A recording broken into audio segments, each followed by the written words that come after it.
basicamente é só essa parte, esses últimos 3 slides que vocês têm que ler, mais ou menos, tá? Gosto assim, olha. Obrigada. Aquele primeiro slide que a gente viu, saúde pública, conceito de saúde pública, onde se aplica a saúde pública. Como vocês já tiveram saúde pública, então isso não entra em questão de tema de prova.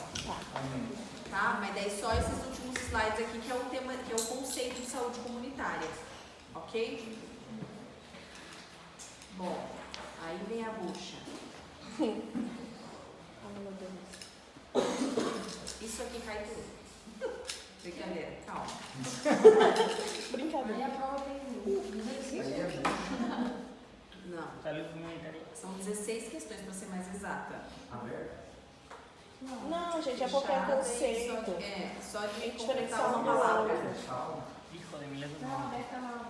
Bom, e essa aula aqui de indicadores de saúde, eticamente, essa parte de vigilância epidemiológica, que são as doenças de notificação, eu não vou perguntar, tá? Mas indicadores de saúde, eticamente, e vigilância da saúde, sim, vocês têm que ter, pelo menos ler os slides.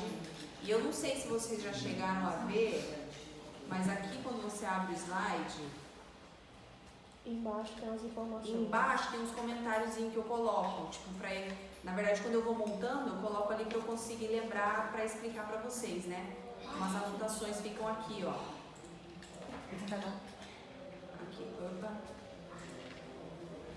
Tentem ler isso também, gente. Ok?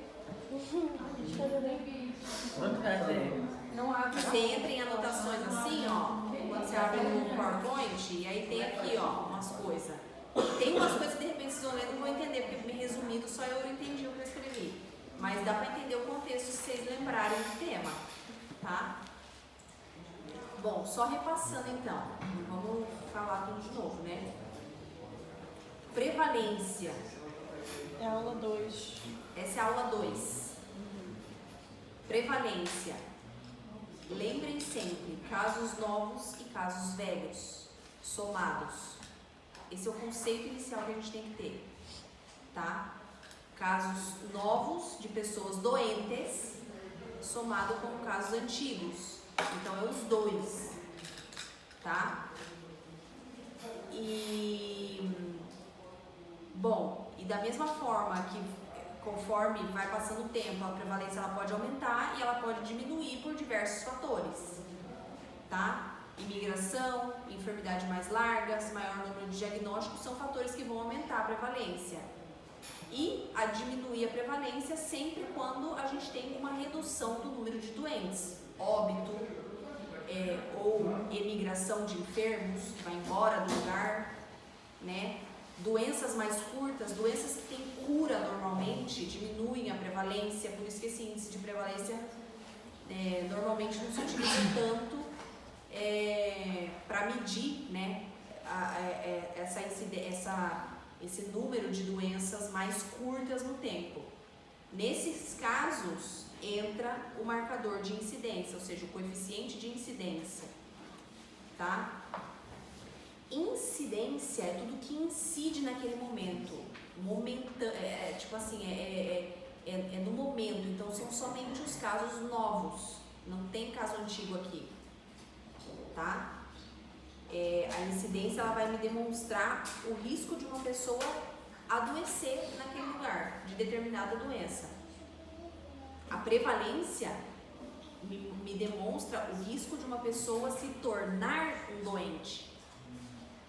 Essa é a diferença, tá? E da mesma forma, a incidência ela pode aumentar e ela pode diminuir por inúmeros fatores também, tá?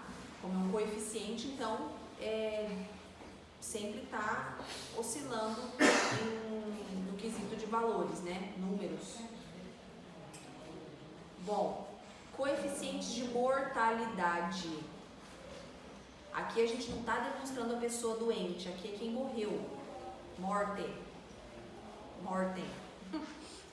Tá? Coeficiente geral de mortalidade é péssimo. Jesus. Que susto. Lembre-se dessa palavra. Geral de mortalidade é ruim. Não é um marcador bom. Não é um marcador bom. tá? Por quê? Porque ele não me especifica os casos. Eu não sei do que é o óbito, eu não sei a idade, eu não sei o sexo, eu não sei nada. Tá me falando que morreu 1 milhão de pessoas ali, mas quem que morreu? Do que morreram? Então ele é péssimo para comparar. É péssimo, porque a gente não consegue especificar. Se um local, o maior número de óbitos são de pessoas idosas e no outro lugar o maior número de óbitos são de pessoas mais jovens, então aí a gente teria que especificar para saber qual local tem uma melhor qualidade de vida, por assim dizer, né? Então o coeficiente geral de mortalidade ele não é um bom marcador de comparação, principalmente, tá? Mortalidade por causa já é um pouquinho mais específico, mas ao mesmo tempo também não entra como assim, um dos melhores marcadores, vamos dizer, para avaliar a qualidade de saúde de uma população, tá? Aqui a gente vai ter a especificidade por causa, por exemplo, número de óbitos por Covid-19, mas daí a gente não sabe a idade, a gente não sabe o sexo, número de óbitos por, sei lá, influenza, não sabemos a idade, não sabemos o sexo, então também não entra como um bom marcador, tá? Agora, quando a gente fala de coeficiente de mortalidade materna e coeficiente de mortalidade infantil, aí sim a gente está falando de excelentes marcadores específicos que refletem diretamente a qualidade de saúde de uma população, tá? Porque um local que tem um alto índice de mortalidade materna e um alto índice de mortalidade infantil significa que a saúde que aquela população está recebendo é péssima, tá?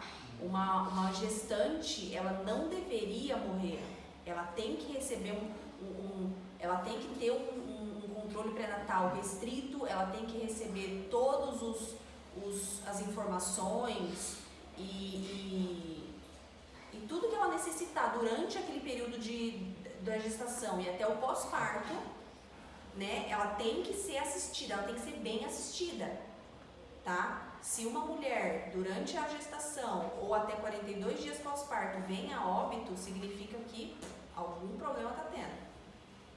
Não em relação, claro, existem inúmeros fatores, mas a gente está falando aqui de tudo que involucra a mortalidade materna especificamente, tá? Então significa que a atenção médica que aquela mulher está recebendo não está sendo eficaz o suficiente, tá? Isso reflete muito a qualidade de vida e qualidade de saúde de uma população, de um país, de um estado, enfim. Da mesma forma, a mortalidade infantil, uma criança menor de 1 ano que vem a óbito também não é bom, não é normal, não tá legal, tá tendo alguma falha aí no sistema de saúde, tá?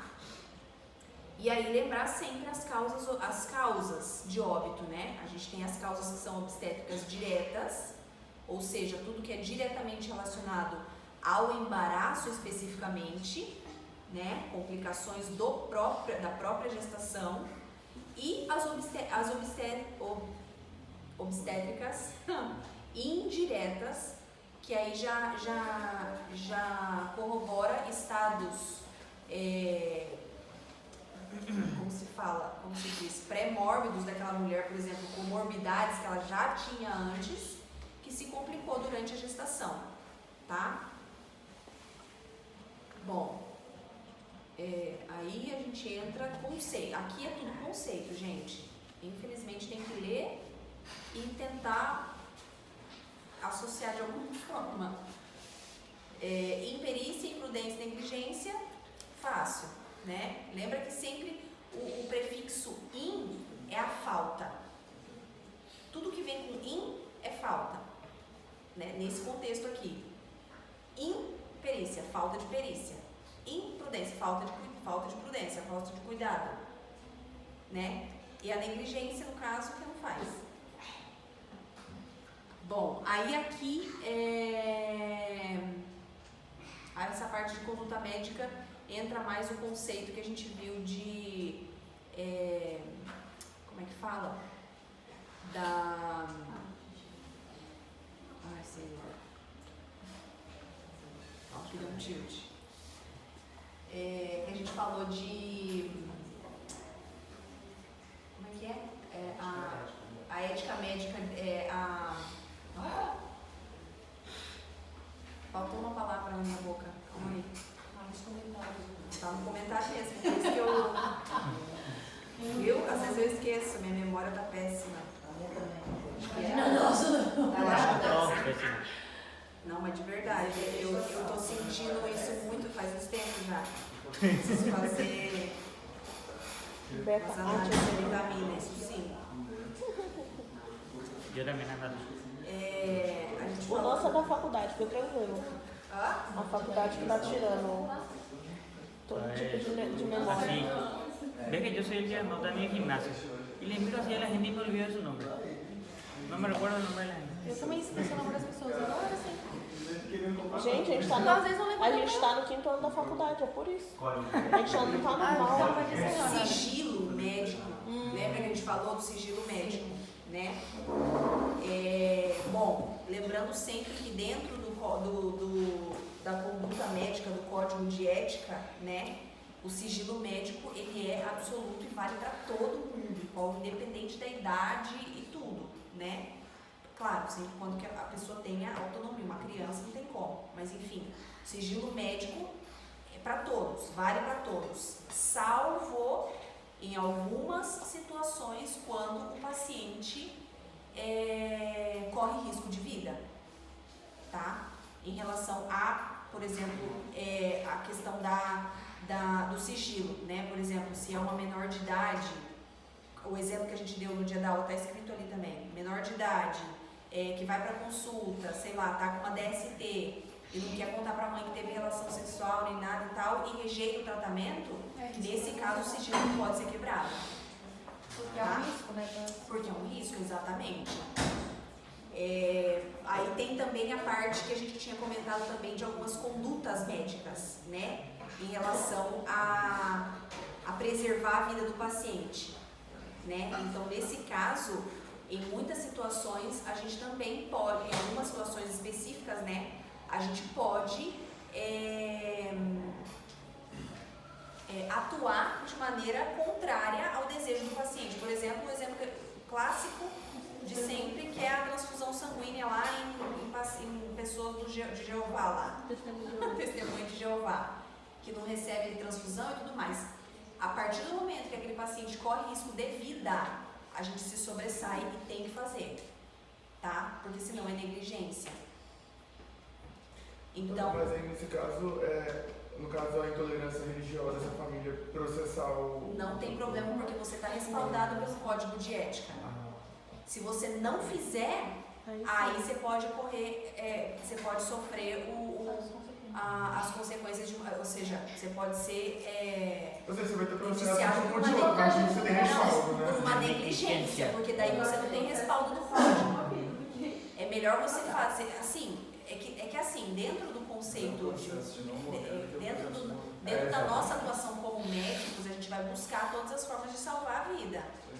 Né? Então, por sorte que a gente tem o respaldo do código de ética nesse sentido. Então, sempre, qualquer situação que o paciente corre risco de vida, independente de raça, religião, sexo, etnia, o que for, tem que ser feito. Tem que ser feito o que deve ser feito para manter a vida. O restante, aí a gente vê depois. Mas, normalmente, o código de ética, ele te respalda para todas essas condutas. Mas se o paciente não quiser, porque isso aí é se a família não quiser, né? Independente, faz. Faz. Ah, eu pensei que ele assinasse não quero receber o sangue e tudo mais. Tem alguns lugares que, eu não sei, eu não vou falar, mas acredito eu que deve ter alguns lugares que, sei lá, eles assinam. É que depende, né? O paciente mesmo, se ele está correndo risco de vida, normalmente ele não vai te responder, não vai conseguir falar o que ele quer. Não, sim. Né? Normalmente nessas situações são os familiares que intervêm na grande maioria das vezes. Independente disso, tem que ser tomada a conduta. Tá? Sim. Aqui, os principais conceitos dentro desse tema de conduta médica, de código de ética, é o sigilo e a atuação propriamente dita do médico, né? Bom, aí a gente viu as tanásias, aqui também puro conceito, tá? Eutanásia, ortotanásia, lembrando que a mistanásia é relacionada ao Estado, Estado, tá? Aqui é fácil, né? Não tem muita dúvida. Epidemia e endemia. Lembrando sempre que esses dois conceitos aqui, a epidemia, casos novos, né, a mais do esperado, e a endemia são os casos novos dentro do esperado. Sempre quando a gente fala de um processo epidêmico, a gente já está falando de uma doença que já é pré-estabelecida. Assim, na verdade, quando a gente fala de uma endemia, né, uma doença endêmica, é uma doença que ela já existe há muitos anos naquele local, naquela região, por exemplo, né? Tipo a dengue, né? Tipo a dengue. Tem o surto naquela época, naquele momento do ano, Exatamente. E aí, dentro do valor promédio de 10 anos de incidência daquela doença naquele local, aí a gente considera como endêmico. Tá? E nesses 10 anos, todas essas incidências, né, a parte da epidemiologia, eles tiram um único valor ali, que é o promédio de todos. E aí tem a curva para o valor para mais e para menos, como bioestatística, né? Isso aí. Só para a gente ter um rango para mais e para menos que entra dentro da janela de números de pacientes esperados, de número de pacientes, de casos, né, daquela doença esperado para aquela época do ano, para aquele determinado período, daquela doença que já é endêmica, tá? Uma doença que faz pouco tempo que apareceu ou surgiu no local, por mais que, por exemplo, o Covid-19, ele ainda não é endêmico especificamente. A gente fala que é porque realmente já vai existir para sempre, mas ainda não se considera como endêmico, porque a gente tem que ter no mínimo 10 anos de doença, tá? Dentro de valores, assim, epidemiologicamente falando, tá? Bom, e aí a gente tem, como todo processo epidemiológico, a gente tem um gráficozinho, né? É que aqui não mostrou o negócio, mas eu vou explicar para vocês. Quando a gente fala de... Calma aí, peraí. Tinha um trem aqui que apareceu uma luzinha. Acho que é aqui. Não. Quando a gente fala de processo epidêmico, principalmente a gente tem que, dentro, né, do conceito de endemia e pandemia, a gente tem que lembrar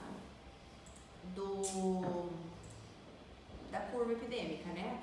Na verdade, a curva epidêmica é o que realmente representa a epidemia, tá? E aí, dentro da curva epidêmica, a gente tem fases dessa curva, tá? Por exemplo, essa listinha roxa, mais escura, seria o valor promédio. Por exemplo, vamos falar de dengue, que é uma doença que já é endêmica. Esse aqui é o valor promédio durante todo o ano, vamos dizer, né, janeiro a dezembro.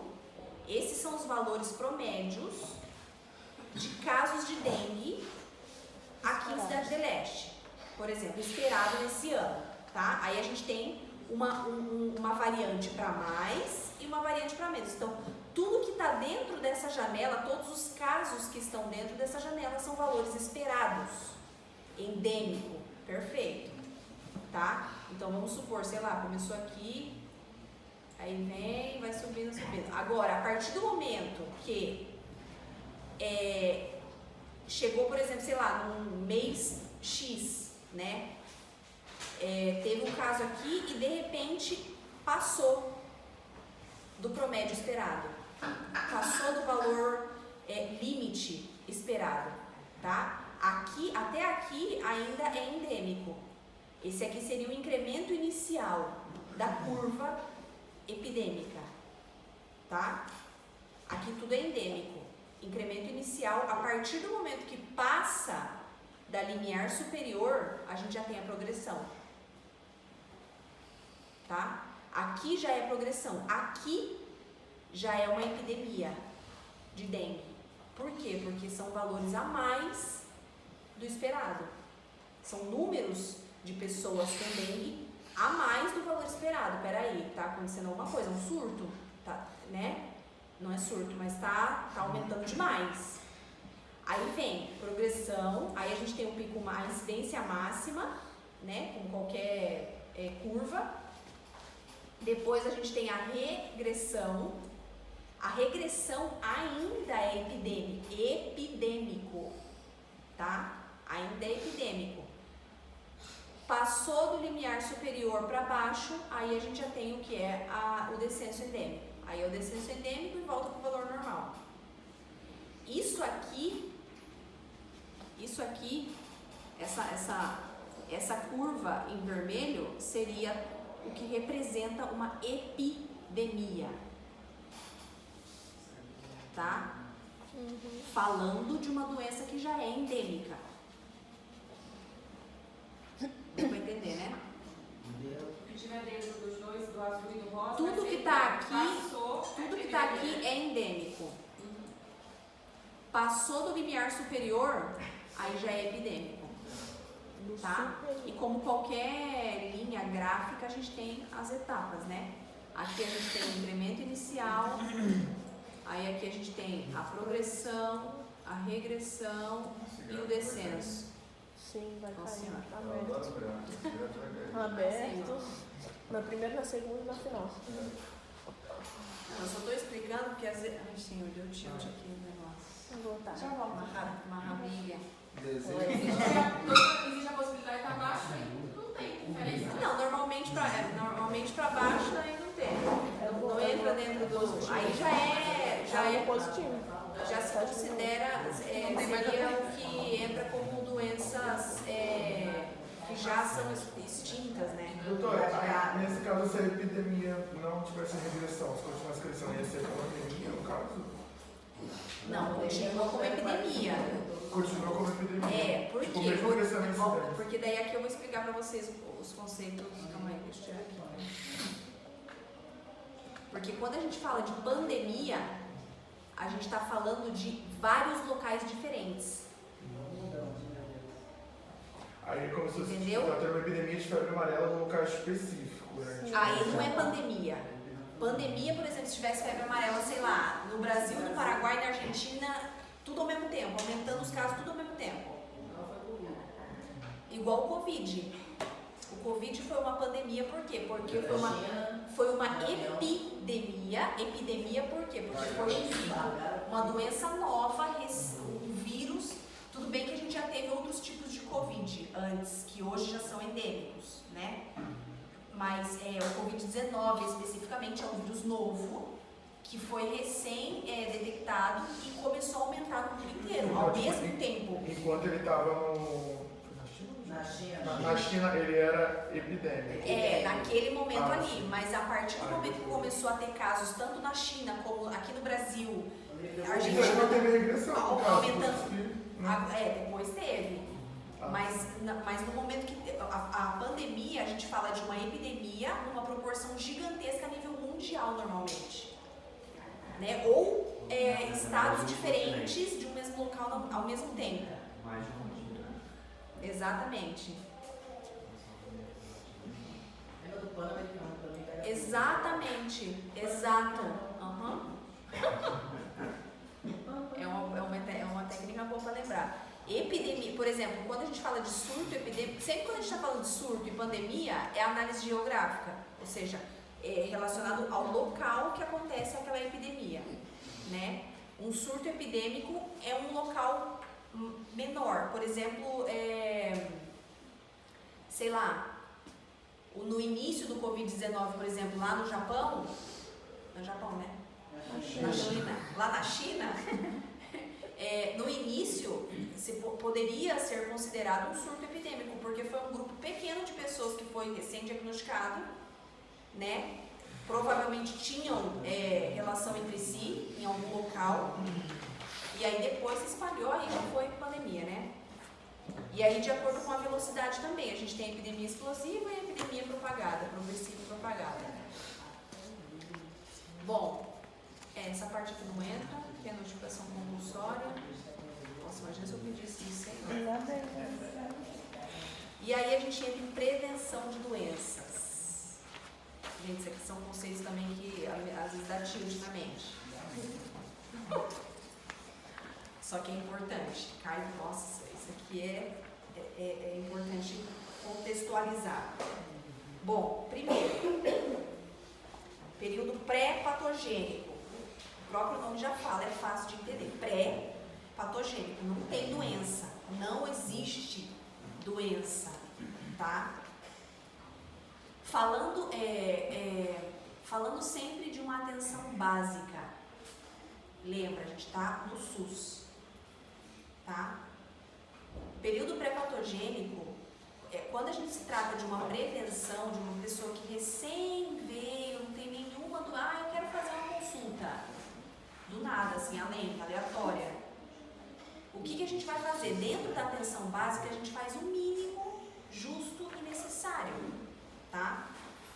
Normalmente, assim, claro, dependendo, só se for em casos mais específicos, sei lá, uma mulher embaraçada, ou então quer se preparar para uma gestação, né? Aí a gente toma alguns controles mais restritos, mas enfim, normalmente é o justo e o necessário, e o foco principal aqui é a gente tomar medidas para prevenir qualquer doença que aquela pessoa possa vir a ter na vida, tá? Se é uma mulher, se é um homem, então aí a gente toma caminhos um pouco específicos relacionados a cada sexo, mas está sempre relacionado a proteção específica e promoção da saúde. Sempre quando a gente fala de prevenção primária, período pré-patogênico, normalmente as medidas tomadas dentro de uma atenção básica é relacionada a isso. Então, vacina, né? A mulher que quer ter nenê, ácido fólico, criança, vacinação, que é o principal, a alimentação, né? Qualidade de vida, lazer, atividade física, enfim. São esses pontos que normalmente se enfoca dentro de uma prevenção primária, tá? Lembre-se, não tem nenhuma doença, não tem por que eu ficar socando um monte de exame na pessoa, tá? Prevenção primária não tem por que ficar solicitando um monte de análise, ok? Por mais que na prática existam muitos exames que a gente, né, muitos estudos, por exemplo, de estudos complementares que eu me refiro, tá? Que são utilizados na prática como forma de prevenção, não entra como prevenção. Por exemplo, o Papa Nicolau.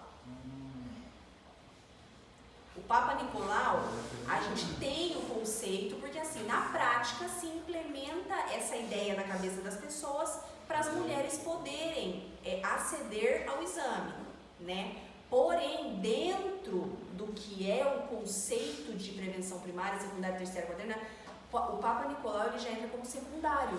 Por quê? O que a gente busca com o Papa Nicolau? Qual é o objetivo do exame? Buscar alguma alteração. Então, é diagnóstico. Quando a gente fala de diagnóstico e tratamento precoce, aí já é secundário. Aí a gente já está tratando de uma doença, de uma pessoa já com algum tipo de alteração fisiológica, orgânica, enfim, que seja. A gente já está... Mesmo conceito de cantar câncer de mama. Mesma coisa. Por isso que eu falo, preventiva, muitas vezes a gente confunde a teoria, os conceitos com a prática. E é isso que faz a gente errar. Tá? Prevenção secundária, tudo, qualquer tipo de exame, um hemograma que você vai pedir é secundário. Tá? Por quê? Porque você está buscando alguma coisa. Se você está buscando, o teu paciente ele já tem alguma sintomatologia, né? Já apresenta alguma alteração, então a gente já entra no período patogênico. Ok? Período patogênico, então a gente tem tudo que é prevenção secundária, terciária e quaternária. A secundária sempre a gente está tentando diagnosticar de maneira mais precoce para implementar o tratamento. O objetivo é eliminar qualquer possibilidade, né, de complicações ou de sequelas que aquela pessoa possa vir a ter. Tá? A terciária, a gente já está tratando um paciente com algumas, ou seja, já são pacientes, dentro da prevenção terciária já se trata, né, de pacientes mais, já doentes, já diagnosticados, mas que já têm algum tipo de alteração a mais, ou seja, alguma complicação adicional, vamos dizer, tá?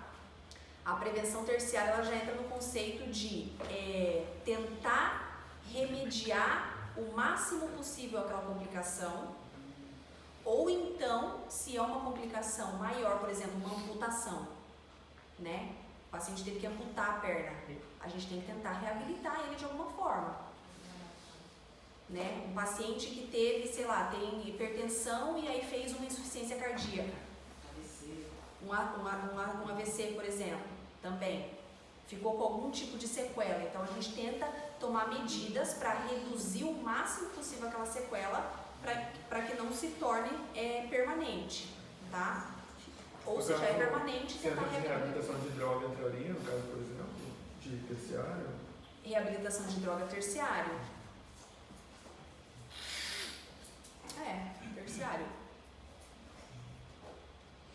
E aí a quaternária é evitar a iatrogenia, basicamente isso.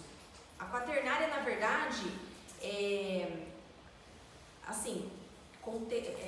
teoricamente eles citam, né, dentro do período patogênico. Ai, gente, só um minuto, calma aí. Oi. Tudo bem? Claro que eu lembro, pode falar. Eu tô agora na faculdade.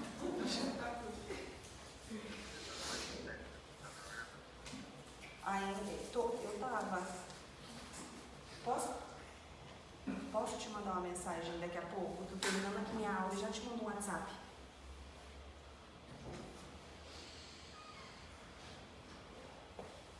Eu vou te mandar então. Daqui meia hora eu te mando mensagem já. Beijo, tchau.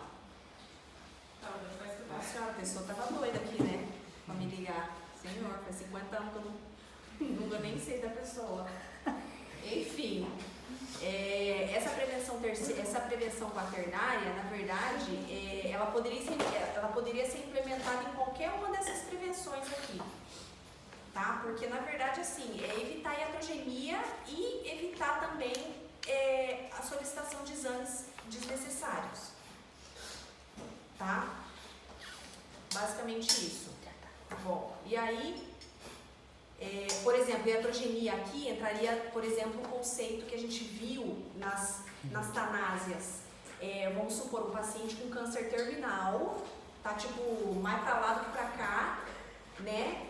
Sei lá, daí, não sei, vem e precisa de uma hemodiálise, ou então tem que fazer alguma intervenção caríssima, absurda, por A ou B motivo, a gente evita de fazer, por quê? Porque já não tem mais jeito mesmo, então é só paliativo, né? Evitar o máximo possível de sofrimento e dor, e o dia que for, foi. Né? Isso é evitar iatrogenias, tá? Bom, aí é isso nessa aula. Ahora, atención básica. Bom, aí a gente tem a outra aula. Ó, bode. Só para adiantar, para não ter que abrir o slide, essa aula, a última aula aqui, é a parte de o que vocês têm que saber, o que vocês mais têm que saber aqui é a parte de preenchimento, tá? Nossa, é pouco, né? Só isso. Essa parte aqui, ó, Ah, sim. tá? Causa imediata, causa antecedente, básica. Mas no caso, como que, por exemplo, poderia cair na prova? Conceito. Ah, o conceito. Não vão confundir. Qual desses gráficos você não vai pôr na prova, doutora? Hã? Qual desses gráficos você não vai pôr na prova? Que gráfico? Não Sempre tem nenhum gráfico na prova. Sempre tem. Escolhe o gráfico, gente. Aqui a gente viu atenção básica, política nacional de atenção básica, instrumento de atenção básica, saúde do trabalhador. Essa política nacional, calma aí, deixa eu ver aqui. Essa política nacional eu não coloquei não, porque como é...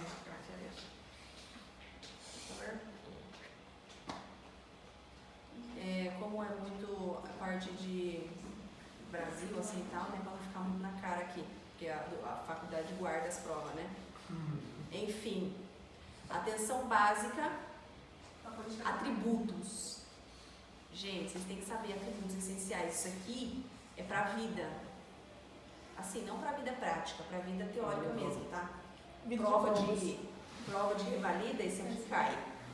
Atributos essenciais: primeiro contato, longitudinalidade, integralidade e coordenação do cuidado. Óbvio que, para a prova de revalidação, lembra sempre que vocês têm que saber o conceito de cada uma dessas palavrinhas, tá?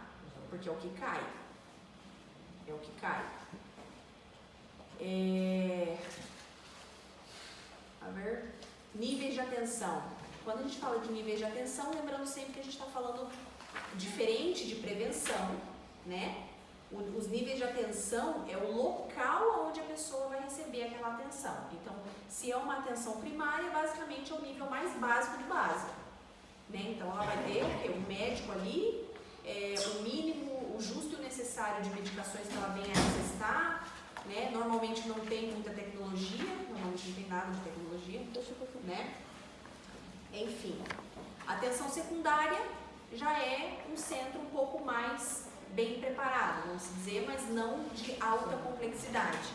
E a terciária já é de alta complexidade, a gente já conta com especialista, subespecialista, né, áreas mais bem específicas dentro da medicina. Tá? Lembrando sempre que níveis de atenção é relacionado ao local onde a pessoa vai ser atendida. Prevenção ela pode ser implementada em qualquer ambiente. Numa atenção privada, numa atenção pública, a gente pode aplicar atenção primária, secundária e terciária, tá? Se é uma clínica particular, um hospital particular, também pode ser implementado a prevenção primária, secundária e terciária, dá para entender, né? Porque a prevenção, na verdade, ela já é uma atitude do médico em si, tá? Claro, isso aí entra dentro do contexto teórico de uma atenção básica, né? De uma atenção de uma UBS, por exemplo, ou de uma, de um centro público.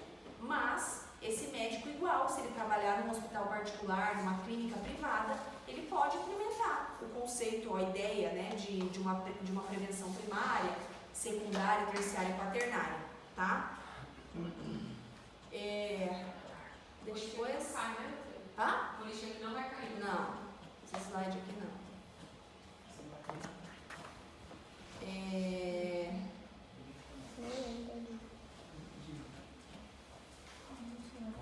Bom, esse aqui, genograma e ecomapa é fácil, porque genograma, por exemplo, o foco é o paciente, ou seja, o conceito, né, de objetivo dos dois é muito similar, só que um ele foca no caso índice, que é o próprio paciente específico, e o outro o enfoque já é mais familiar, né, normalmente. Bom, aí projeto terapêutico singular, essa parte aqui não coloquei, depois. Bom, aí saúde do trabalhador. Gente, doenças ocupacionais, saúde do trabalhador, que seria, né, doenças ocupacionais, é também, é um acidente de trabalho, tá? Acidente de trabalho é qualquer tipo de lesão, doença, né, ou alteração que a pessoa venha a desenvolver por conta do exercício que ela, ou seja, por conta do ofício que ela exerce, tá? Por que é importante a gente saber o que é um acidente de trabalho? Porque a gente tem que notificar. Vocês vão ter que notificar no Brasil. Aqui também. Teria, né? Aqui também tem. Enfim, tem que notificar, tá? Então a gente tem que saber o que é e o que não é um acidente de trabalho. Doença ocupacional é acidente de trabalho, tá? Lembrando então que os tipos de acidente de trabalho, a gente tem os típicos que ocorrem no próprio local, os de trajeto, né, que depende do trajeto, se é um trajeto direto, ok, se desvia, tchau, já não é mais, desconsidera, a pessoa perde o direito. Passou no mercado, perde direito. Passou no mercado, perde direito. E doença ocupacional, que é também um acidente de trabalho. Eu não vou perguntar para vocês especificamente das patologias aqui, até porque isso aqui vocês vê nas áreas que vocês viram, né? Nas matérias específicas. Mas a ideia aqui é a gente identificar ou saber o que é um acidente de trabalho, tá? E quais são, né? Mais especificamente falando. E o que não é, então, por exemplo, qualquer doença que a pessoa venha a desenvolver que não tem relação nenhuma, né? Sei lá, uma diabetes, a não ser que ele trabalhe comendo chocolate o dia inteiro. Ou, sei lá, degustador de... sei lá. Enfim, mas normalmente não se considera, tá?